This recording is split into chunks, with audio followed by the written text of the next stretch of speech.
सन 1847 में केरला के केसरगोड इलाके में एक राजा अपनी पत्नी और बेटे के साथ रहा करता था।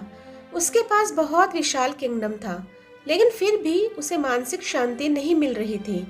एक दिन शांति की तलाश में वह एक यात्रा पर निकलता है। घूमते घूमते वह एक जंगल में पहुंचता है। वहां वह एक पत्थर को छूता है। उसे छूते ही राजा को अपार शांति का एहसास होता है। वह उस पत्थर को लेने लगता है, लेकिन तभी वहां उस पत्थर का मालिक पंजुरुली डाइवा प्रकट होता है। वह एक देवता था और उस फॉरेस्ट की रक्षा करता था। पंजुरुली देवा उस राजा से कहता है कि अगर उसे यह पत्थर चाहिए तो यह सारी जमीन वहां के लोगों को दान में दे दे।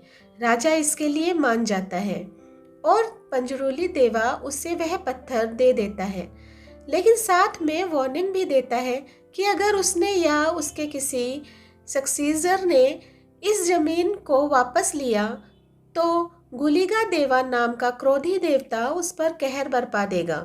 इसके बाद राजा उस पत्थर को लेकर वापस अपने राज्य चला जाता है। वह उस पत्थर को आंगन में गाड़ देता है और फिर मृत्यु तक सुखपूर्वक रहता है। 1970 में राजा का एक वंशज राज करने लगता है। वह बेहद लालची था।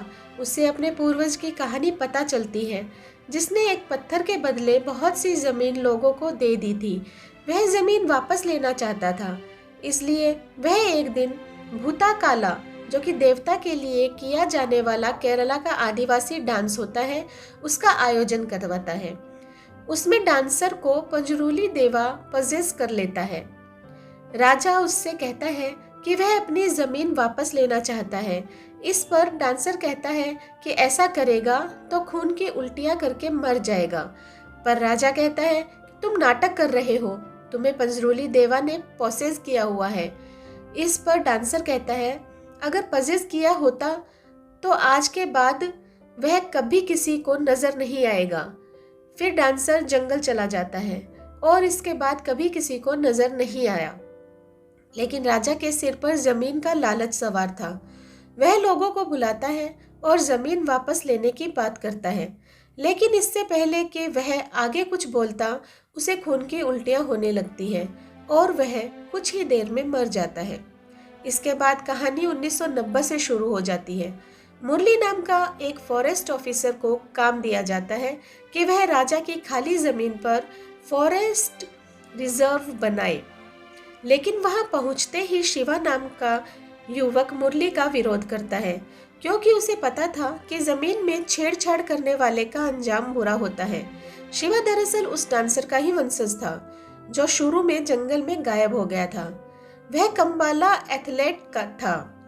कंबाला का मतलब भैंसों की रेस होता है, जो केरला में काफी लोकप्रिय है। शिवा को उस गांव के लैंडलॉर्ड देवेंद्र का समर्थन प्राप्त था। देवेंद्र भी शुरू वाले राजा का वंशज था। देवेंद्र कई बार शिवा को अपने परदादा की तरह भूता कोला करने को बोल चुका था, लेकिन शिवा को सारी कहानी पता थी, इसलिए वह मना कर देता था। मगर उसकी जगह अब उसका चचेरा भाई गुरुवा वह डांस करता था। इसी बीच शिवा गांव की लड़की लीला से प्यार करने लगता है। एक दिन वह देवेंद्र से बोलता है लीला को भी फॉरेस्ट गार्ड की जॉब दिलवा दे। एक दिन मुरली फॉरेस्ट रिजर्व के लिए चिन्हित की गई जमीन की फेंसिंग शुरू करवा देता है, लेकिन गांव के लोग इसका विरोध करते हैं। इस पर पुलिस और फॉरेस्ट गार्ड उन पर लाठीचार्ज कर देते हैं, जिनमें लीला भी शामिल थी। जब शिवा को पता चलता है तो वह लीला से नाराज हो जाता है, लेकिन वह कहती है कि उन्हें ऑर्डर मिला था, अगर वह ऐसा नहीं करती तो उसकी जॉब चली जाती। वक्त के साथ मुरली और शिवा का झगड़ा बढ़ता जाता है। एक दिन शिवा एक जगह की बोर्ड उखाड़ देता है। इससे मुरली कुछ पुलिस वालों को लेकर उसे अरेस्ट करने निकल पड़ता है। शिवा और उसके साथी एक जगह पेड़ काट रहे थे। गलती से वह पेड़ मुरली की जीप पर गिर जाता है। शिवा और उसके साथियों को लगता है कि मुरली और उसके साथी मर गए हैं। वे डर जाते हैं और कुछ दिन के लिए कहीं छुप जाते हैं। कुछ दिन बाद वे अपनी फैमिली से मिलने आते हैं। शिवा लीला को सब कुछ बता देता है और कहता है कि वह सरेंडर कर देगा। लेकिन तभी मुरली पुलिस के साथ आता है और शिवा को बाड़ तोड़ने के जुर्म में अरेस्ट करके ले जाता है। शिवा उसे जिंदा देखकर खुश हो जाता है। उधर गुरुवा देवेंद्र के पास जाता है और कहता है कि शिवा को जमानत पर छुड़ा लाए। लेकिन देवेंद्र उसे पैसों का लालच देकर कहता है कि सारे गांव के सामने बोले कि उसे पंजरुली देवा ने पजेस कर लिया है और गांव वाले राजा की जमीन देवेंद्र को वापस कर दे। लेकिन गुरुवा इससे मना कर देता है।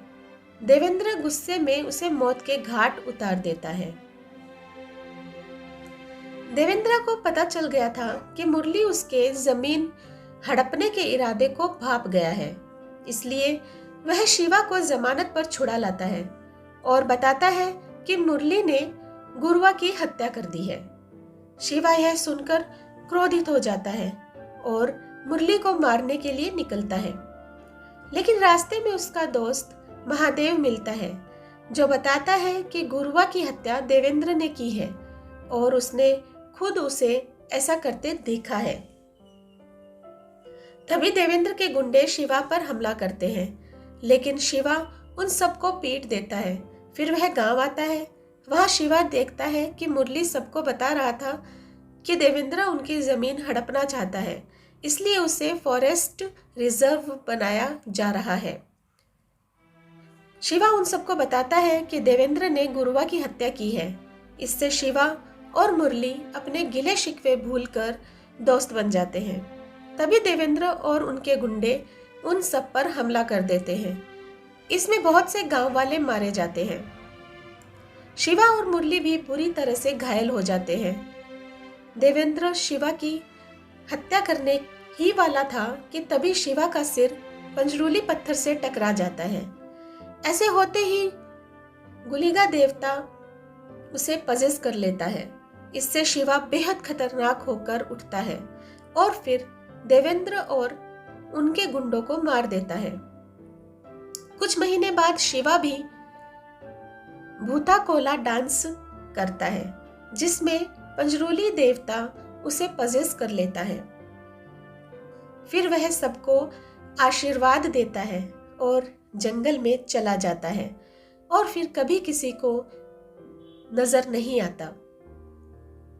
अंत में शिवा और लीला का बेटा एक बूढ़े से अपने पिता के गायब होने की कहानी पूछता है।